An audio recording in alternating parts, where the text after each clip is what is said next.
உலகமெங்கும் வாழ்ந்து கொண்டிருக்கும் அஸ்ட்ரோ ரவி நேயர்கள் அனைவருக்கும் என் அன்பான வணக்கங்கள். நான் பாரம்பரிய ஜோதிடர் பா ரவிக்குமார்.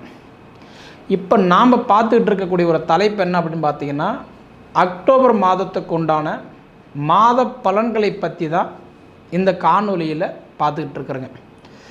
அப்போ இந்த அக்டோபர் மாதம் கன்னி ராசியில் பிறந்தவங்களுக்கு என்னென்ன மாற்றங்களை கொடுக்க போகிறாரு அப்படின்றத பற்றி தான் இந்த காணொலியில் நம்ம பார்த்துட்ருக்குறோம். அப்போ கன்னி ராசிக்கு அதிபதி யார் அப்படின்னு பார்த்தீங்கன்னா புதன் பகவான். அந்த புதன் பகவான் தான் உங்கள் ராசிக்கு அதிபதி. மேக்சிமம் ஒரு வீட்டுக்கு ஆட்சியாக உட்காந்து, ஆட்சினா அதாவது அந்த ராசிக்கு சொந்தக்காரர், ஆட்சி கிரகமாக இருக்கக்கூடிய ஒரு உச்சமடைகிற ஒரே ஒரு கிரகம் எதுன்னா உங்கள் ராசிக்கு அதிபதி புதன் உங்கள் வீட்டுக்கு மட்டும்தான். வேறு எந்த கிரகத்துக்குமே, எந்த 12 ராசியில் எந்த ராசியிலையுமே ஒரு கிரகம் வந்து ஆட்சியாக உட்காந்து உச்சம் அடைகிறதே இல்லை. அப்படி உட்காரக்கூடிய இந்த புதன் பகவான் இந்த கன்னி ராசிக்கு என்னென்ன பலன்களை கொடுக்க போகிறார்? ஏன்னா இந்த மாதத்தில் வந்து பார்த்தீங்க அப்படின்னா அக்டோபர் 1ஆம் தேதி, 2ஆம் தேதி, 3ஆம் தேதி இந்த 3 நாள் மட்டும்தான் புதன் பகவான் உங்கள் ராசியில் இருப்பார். அப்போ 3ஆம் தேதியில் தன்னோட சொந்த வீட்டில் இருக்கிற புதன் பகவான் அடுத்த வீட்டுக்கு, அதாவது துலா ராசிக்கு பயிற்சியாகிறார். சரிங்களா? அப்போ துலா ராசிக்கு போகக்கூடிய புதன் பகவான் 3ஆம் தேதியிலிருந்து 24ஆம் தேதி வரைக்கும் அவர் வந்து துலா ராசியில் போய் உட்காந்துருவார். அப்படி உட்காரக்கூடிய இந்த புதன் பகவான் உங்களுக்கு ஏதாவது மாற்றங்களை கொடுப்பாரா அப்படின்னு பார்த்தா, தன்னோட வீட்டுக்கு அதிபதி புதன் பகவான் 1ஆம் இட தன் சொந்த வீட்டில் இருந்துட்டு 2ஆம் இட தனஸ்தானத்தில் போய் உட்காரக்கூடிய காலம் பார்த்தீங்க அப்படின்னா இன்றைக்கி அருமையான ஒரு காலம்னு சொல்லுவேன். காரணம் என்ன அப்படின்னா, கிரக பரிவர்த்தனை வாங்கி உட்காடுறாங்க. இவர் 3ஆம் தேதி அன்றைக்கி சுக்கிரன் வீட்டுக்கு போயிடுறாருங்களா. 9ஆம் தேதி அன்னைக்கு பார்த்தீங்க அப்படின்னா அந்த துலா ராசிக்கு அதிபதி சுக்கிர பகவான் சிம்ம ராசியிலிருந்து உங்கள் ராசிக்கு கன்னி ராசிக்கு வந்துடுறார். அப்போ கன்னி ராசிக்கு அதிபதி சுக்கிரன் வீட்டில் உட்கார்றார். சுக்கிரன், அதாவது துலா ராசிக்கு அதிபதி சுக்கிர பகவான் உங்கள் வீட்டில் உட்கார்றார். அப்போ கிரக பரிவர்த்தனை வாங்கி உட்காடுறாங்க. அப்படி உட்காரக்கூடிய இந்த காலகட்டத்தில் பார்த்தீங்கன்னா சுக்கிர பகவான் வந்து 9ஆம் தேதி உங்கள் வீட்டுக்கு வரும்போது என்ன பண்ணுறாருன்னா நீச்சமாகிறார். ராஜபங்க நீச்ச யோகத்தை அடைகிறார். அப்படி வரக்கூடிய இந்த சுக்கிர பகவான் என்ன பண்ணிடுறாருன்னா 9ஆம் தேதிக்கு மேலே உங்கள் இடத்துல உட்காரக்கூடிய இந்த சுக்கிர பகவான் ஏதாவது ஒரு வகையில் வந்து பார்த்தீங்க அப்படின்னா 2 பேர்த்துக்குள்ளார தேவையில்லாத ஒரு பிரச்சனை கொடுத்துட்டே இருப்பார். ஒன்று தாய், அப்புறம் தாரம். இந்த 2 பேர்த்துக்குள்ளார வந்து பார்த்திங்கன்னா ஏதாவது ஒரு மனசங்கடம், ஒன்று உங்களுக்கும் மனைவிக்கு சங்கடம் வரலாம், அல்லது உங்களுக்கு கணவனுக்கு சங்கடங்கள் வரலாம், அல்லது உங்களுக்கு தாய்க்கு சங்கடம் வரலாம். ஏதாவது ஒரு வகையில் கண்டிப்பாக உங்களுக்குள்ளார ஒரு மனஸ்தாபங்கள் அப்படியே சுற்றிக்கிட்டே இருக்கும். இது நான் சொல்கிறது 9ஆம் தேதியிலிருந்து இந்த மாதம் 31ஆம் தேதி வரைக்கும் அது அப்படி தான் இருக்கும். அதனால் விட்டு கொடுத்து போயிடுங்க. சரிங்களா? ஏன்னா கன்னி ராசியில் போய் சுக்கிரன் வந்து நீச்சமாகும்போது கண்டிப்பாக நல்லதே செஞ்சாலும் உங்களுக்கு கெட்ட பேர் தான் வரும். எல்லோரும் வாங்கி கெட்ட பேர் வாங்கினா நீங்கள் கொடுத்து தான் கெட்ட பேர் வாங்கியிருப்பீங்க, செஞ்சு கெட்ட பேர் தான் வாங்குவீங்க.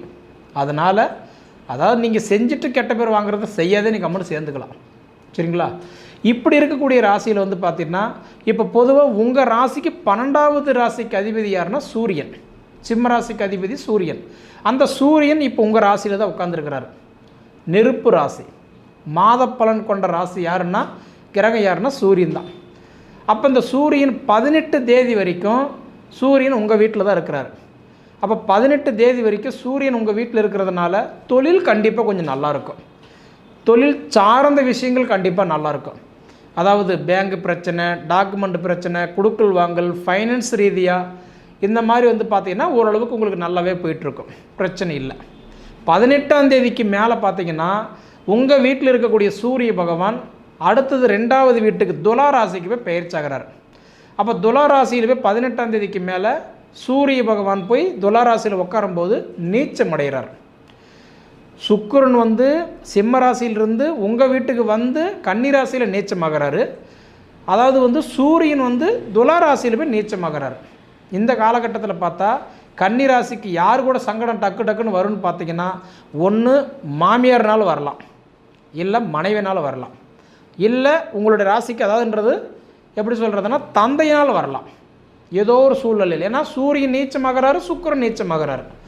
அதனால் நான் ஓப்பனாக சொல்கிறது என்னன்னா, பார்த்தும் பாவி தான், செஞ்சு நல்ல பேர் இல்லைன்ற மாதிரி தான் சொல்லுவேன்.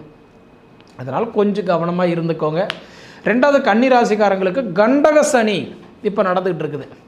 பொதுவாக பார்த்திங்கன்னா 2025 இன்றைக்கி மார்ச் 29 திருக்கணித முறைப்படி பார்த்தா சனி பயிற்சி அடைஞ்சது. கும்பத்திலிருந்து மீனத்துக்கு போயிட்டார். அப்போ அதிலிருந்து கன்னிராசிக்காரங்களுக்கு கண்டக சனி.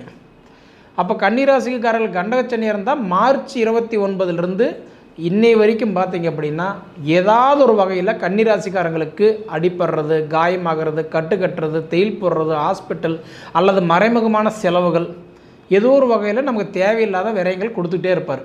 ஆனால் அப்படி கொடுத்துக்கிட்டு இருந்தவர் இந்த சனி பகவான் ஜூலை மாதம் 13 வக்கரத்துக்கு போயிட்டார். அப்போ வக்கரத்துக்கு போயிட்டதுனால நவம்பர் 28 வரைக்கும் சனியுடைய தாக்கம் உங்களுக்கு இருக்காது. நீங்கள் பயப்பட தேவையில்லை. சரிங்களா? அது போக பார்த்தீங்கன்னா உங்களுக்கு குரு பகவான் இப்போ உங்களுக்கு எத்தனாம் இடத்துல இருந்தார் பார்த்தீங்கன்னா, குரு பகவான் இப்போ 10ஆம் இடத்துல இருக்கிறார். 10ல் குரு இருந்தால் பதவி கூட பறிபோகும் நம்ம சொல்லுவாங்க. அப்போ உங்களுக்கு மே மாதம் 14ஆம் தேதியிலிருந்து இன்றைக்கி பதவியில் இருக்கக்கூடிய கன்னிராசிக்காரங்களுக்கெல்லாம் வேலை வாய்ப்பில் பிரச்சனை கொடுத்துருப்பாங்க. வேலையில் பிரச்சனை, அலுவலகத்தில் பிரச்சனை, குடுக்கல் வாங்கல பிரச்சனை. அதாவது நாம் பணம் ரீதியாக இன்றைக்கி எப்படி சொல்கிறதுனா பொருளாதார ரீதியாக பார்த்திங்கன்னா சில சரிவு சந்திச்சிருப்பீங்க. ஏன்னா 10ல் குரு இருக்கிறார். 10ல் குரு இருந்தாவே நம்ம என்ன தான் நமக்கு ரொம்ப டேலண்டாக இருந்தாலும் அப்போ நம்மளுடைய டேலண்ட்டு திறமை எல்லாம் மற்றவங்களுக்கு யூஸ் ஆகுதை தவிர நமக்கு யூஸ் ஆகலை. ஒரு ஏணி மாதிரி உங்களை வச்சு அடுத்தவங்க அப்படியே ஏறி போயிட்டே இருக்கலாம். உங்களால் ஏற முடியுமான்னு பார்த்தா கண்டிப்பாக முடியாது. ஏணி வச்சு அடுத்தவங்க தான் ஏறி போக முடியும். ஏணி ஏற முடியுமா? முடியாது. அந்த மாதிரி ஒரு நிலைமை தான் கன்னிராசிக்காரங்களுக்கு. கொடுக்கவே கூடாதுன்னு நினைப்பீங்க, கொடுத்துருவீங்க, அப்புறம் வருத்தப்படுவீங்க. பொதுவாக பார்த்திங்கன்னா அதாவது கன்னிராசிக்காரங்களை பொறுத்த வரைக்கும் அதாவதுன்றது குடும்பம் குடும்பம் குடும்பம் அவங்களுக்காக வேண்டிய உழைச்சி கொடுத்துக்கிட்டு செஞ்சு பாவின்ற பேர் வாங்கக்கூடிய ராசி எனக்கு தெரிஞ்சு கன்னிராசிக்காரங்க தான். இப்படி இருக்கக்கூடிய கன்னிராசிக்காரங்களுக்கு சனி பகவானுடைய தாக்கம் இருந்தது, அது இப்போ குறைஞ்சி போச்சு, உங்களுக்கு பிரச்சனை இல்லை. ரெண்டாவது, குரு பகவான் உங்களுக்கு 10ஆம் இடத்துல இருக்கக்கூடிய குரு பகவான் இந்த மாதத்தில் அதாவது 17ஆம் தேதி அன்னைக்கு அதிசாரம் வாங்கி 10ல் இருக்கக்கூடிய குரு பகவான் 11ஆம் இடத்துக்கு வராரு. அற்புதமான ஒரு காலம். ஏன்னா கன்னிராசிக்காரங்களுக்கு பார்த்திங்கன்னா ஒரு உதாரணம் சொல்லணும் அப்படின்னா, விவசாயம்ன்றது யார் வேணாலும் பண்ணலாம். ஆனால் அந்த அறுவடை பண்ணி அந்த முதலீடு வீட்டுக்கு சேருதா, அதுதான் இன்றைக்கி நம்ம முக்கியம் இல்லைங்களா? அந்த மாதிரி உழைக்கிறவங்க எல்லாருமே உயர்றதில்லை. அதுபோல் கன்னிராசிக்காரங்களுக்கு எல்லாமே பட்டு தெளிஞ்சு இப்போ ஃபைனலாக உட்காந்துட்டிங்க. இப்படி இருக்கிறவங்களுக்கு பார்த்திங்கன்னா இந்த அக்டோபர் மாதம் 17ஆம் தேதியில் இருந்து நவம்பர் மாதம் 11ஆம் தேதிக்குள்ளார உங்களுடைய வளர்ச்சி வரலாறு காணாத ஒரு வளர்ச்சியாக கண்டிப்பாக இருக்க போகுது. இதை நீங்கள் அனுபவித்து பார்த்து சொல்லுங்கள். ஏன்னா குரு பகவான் உங்களுக்காக வேண்டிய பயிற்சி அடைஞ்ச மாதிரி 10ல், ஏன்னா ரொம்ப கஷ்டப்பட்டுக்கிட்டு இருக்கக்கூடிய கன்னிராசிக்காரங்களுக்கு 10ஆம் இடத்துல இருந்த குரு 11ஆம் இடத்துக்கு 26 நாள் உக்காடுறாரு. அப்போ 11ஆம் இடம்ன்றது என்ன? லாபஸ்தானம். லாபஸ்தானத்தில் குரு உக்காடுறாரு. அது போக குரு தன் மனைவி வீட்டில் உச்சமடைஞ்சு உட்கார்றாரு. இப்போ 11ஆம் இடத்துல குரு உச்சமடைஞ்சு உட்கார்றாரு. உச்சம்ன்றது அதிர்ஷ்டம். ரொம்ப நாளாக ஒரு முடிவு எடுப்பீங்க, அது செயல்படுத்த முடியாது இருந்திருப்பீங்க. ஒரு இடம் வாங்கலாமா, வீடு கட்டலாமா, இல்லை இந்த கடன் பிரச்சனை இருக்குது, இந்த கடன் நம்ம முடித்து வெளியில் வந்தால் நம்ம நல்லா இருக்கலாம், அதுக்கு ஏதாவது ஒரு சொல்யூஷன் நம்ம தேடலாமா, இல்லை ஏதாவது ஒரு பேங்க் பிரச்சனை, லோன் பிரச்சனை, ஒரு டாக்குமெண்ட் பிரச்சனை, இல்லை இது போல் ஏதாவது நம்ம ஒரு அடுத்த கட்டத்துக்கு போகிறதுக்கு உண்டான ஆப்ஷன் ஏதாவது நமக்கு இருக்குதா? நிறைய கேள்விகள் கண்டிப்பாக உங்களுக்குள்ளார இருக்குது. ஒன்று கூட இன்றைக்கி சரியில்லாமல் வாழ்ந்துட்டீங்க. இந்த மாதிரி காலகட்டம் கண்டிப்பாக நான் ஓப்பனாக சொல்கிறது என்னென்னா, உங்களுக்கு இந்த 26 நாள் கன்னிராசிக்காரர்களுக்கு அற்புதமாக இருக்க போகுது. இதில் மாற்றமே இல்லை. அதனால் உங்களுக்கு தெளிவாக சொல்லிக்கிறது, கண்டகச்சனியே இருந்தவங்களுக்கு கவலைப்பட வேண்டாம். நவம்பர் 28 வரைக்கும் நல்லா இருக்குது. 10ல் இருந்த சனி 11ஆம் இடத்துல வராரு, சூப்பராக வேலை செய்ய போகிறாரு. இது போக பார்த்தீங்க அப்படின்னா உங்கள் வீட்டுக்கு அதிபதி உங்கள் வீட்டில் இருந்துட்டு 2வது தனஸ்தானத்துக்கு போகிறாரு. இது உங்களுக்கு ஒரு பலம். அது போக பார்த்தா உங்களுக்கு 12ஆம் இடத்துக்கு அதிபதி சூரியன் உங்கள் வீட்டில் தான் இருக்கிறார். இதுவே உங்களுக்கு ஒரு நல்ல பலம்தான். சரிங்களா? இப்படி இருக்கும்போது அதை தாண்டி உங்களுக்கு 2ஆம் இடத்துல தனஸ்தானத்தில் செவ்வாய் உட்காந்துருக்கிறார். செவ்வாய் 2ஆம் இடத்துல உட்காந்ததுன்னா இந்த கடன் பிரச்சனை மட்டும் இல்லை, கவலைகள், மனசில் இருக்கிற அந்த டென்ஷன், ப்ரெஷர், குழப்பம், இது எல்லாமே கொஞ்சம் குறையிறதுக்கு வாய்ப்பு உண்டு. ஏன்னா 27 தேதி வரைக்கும் செவ்வாய் 2ஆம் இடத்துல தான் இருக்கிறாரு. அதனால் நீங்கள் பயப்படவே வேண்டாம். இப்படி இருக்கக்கூடிய காலகட்டத்தில் முடிஞ்ச வரைக்கும் பொறுமையை கடைபிடிங்க, நிச்சயமாக உங்களுக்கு நல்லா இருக்கும். ஆனால் ஒன்றே ஒன்று நான் சொல்கிறது என்ன, 9ஆம் தேதி சுக்கிரன் நீச்சம் அடைகிறதும் 18ஆம் தேதி சூரியன் நீச்சம் அடைகிறதும் இந்த காலகட்டம் கொஞ்சம் விட்டு கொடுத்து போயிடுங்க. ஏதோ ஒரு பிரச்சனை வந்தால் கண்டிப்பாக விட்டு கொடுத்துருங்க, சரிங்களா? இதை தவிர ஏதாவது நீங்கள் இண்டிவிஜுவலான விஷயங்கள் நீங்கள் எதாவது எதிர்பார்க்குற மாதிரி இருந்தால் அது உங்கள் சுய ஜாதகத்தில் பார்த்துக்கோங்க. ஏன்னா பொது பலன்றது எல்லாருக்கும் நம்ம ஒரே மாதிரி சொல்லிட முடியாது.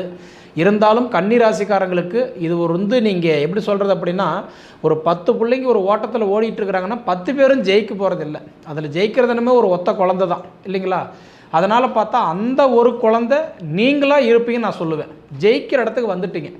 இது நீங்கள் கண்டிப்பாக இந்த நாள் நீங்கள் பார்த்துட்டு சொல்லுங்கள்.